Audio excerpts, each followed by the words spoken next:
मैत्रिणींनो, तुमची पण कटोरी ही साईड पीसला जोडत असताना साईड पीस मोठा होतो आणि कटोरी लहान होते. कधी कधी साईड पीस बरोबर असतो आणि कटोरी ही मोठी होते. असं का होतं याच्यावर मी आज एक सोल्युशन घेऊन आलेलं आहे. ते आज आपण या व्हिडिओमध्ये बघणार आहोत. तत्पूर्वी तुम्हाला माझा व्हिडिओ आवडला तर लाईक करा, शेअर करा आणि चॅनेलला माझ्या सबस्क्राईब करा. थँक्यू. चला तर पाहूया आपण काय करूया. सुरुवातीला कटोरीला आपण टक्स मारून घ्यायचा आहे. टक्स मारत असताना हा टक्स जर तुम्ही कटोरी 1.5 इंचांनी वाढवली असेल तर मधला टक्स हा 1.5 इंचाचा घ्यायचा. जर तुम्ही कटोरी ही 1.25 इंचांनी वाढवली असेल तर 1.25 इंचाचा टक्स घ्यायचा आणि टक्सची इथून इकडे असणारी उंची ही कंपल्सरी 2.5 ते 2.25 इंच घ्यायची. मी इथं 1.25 इंचांनी कटोरी वाढवलेली आहे म्हणून मी हा मधला टक्स आहे तो 1.25 इंच घेणार आहे आणि त्याची उंची ही 2.5 इंच घेणार आहे. ती तिरकी टीप मारून घ्यायची.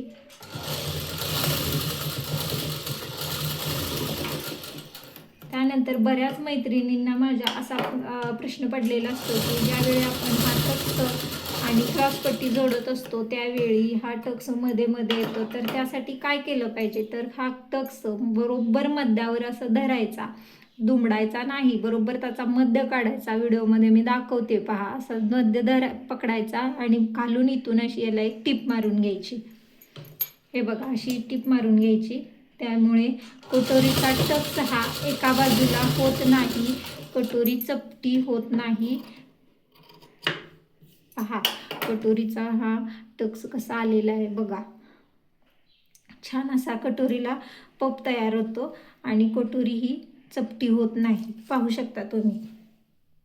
टक्स मारून घेतल्यानंतर आपल्याला या कटोरीचा जो गोलवा आकार आहे त्या साईडला आपल्याला कटोरी अशी दुमडून घ्यायची आहे आणि त्या कटोरीचा आपल्याला मध्य काढायचा आहे. मध्य काढल्यानंतर एक छोटासा नॉच द्या किंवा आपल्याला खडून तिथं मार्किंग करून घ्यायचं आहे. जसं आपण कटोरीला नॉच देऊन घेतला तसं आपण साईड पीसला सुद्धा नॉच द्यायचा. साईड पीस हा बरोबर त्याचा मध्य काढायचा आणि मध्यावर एक नॉच द्यायचा. नॉच दिल्यानंतर काय करायचं बघा, कटोरी आणि साईड पीस या दोन्हीचे नॉच एकमेकांसमोर एकमेकावर ठेवायचे. जर खालीवर होत असेल तर तुम्ही त्याला पिन लावून सिक्युअर करून घ्या. बघा, मी इथं पिन लावलेली आहे. आता आपण काय करायचं, या नॉचपासून खाली सरळ टीप मारायची, त्यानंतर या नॉचपासून सरळ वरती टीप मारायची.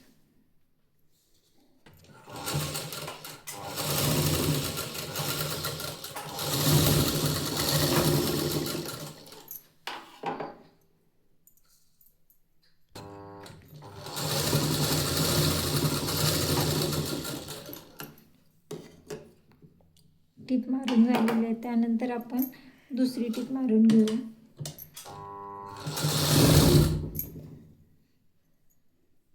इथं कुठेही आपल्याला कटोरी किंवा साईड पीस खेचायचा नाही.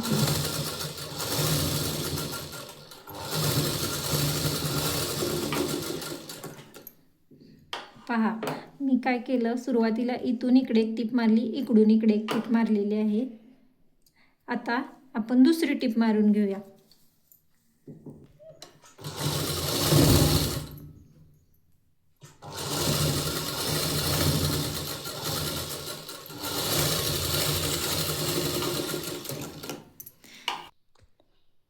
पहा, आपली ही टीप मारून झालेली आहे. कुठेही हा भाग खालीवर झालेला नाही. गळ्याकडे सुद्धा अतिशय सुंदर पद्धतीने कटोरी आपली साईड पीसला बसलेली आहे.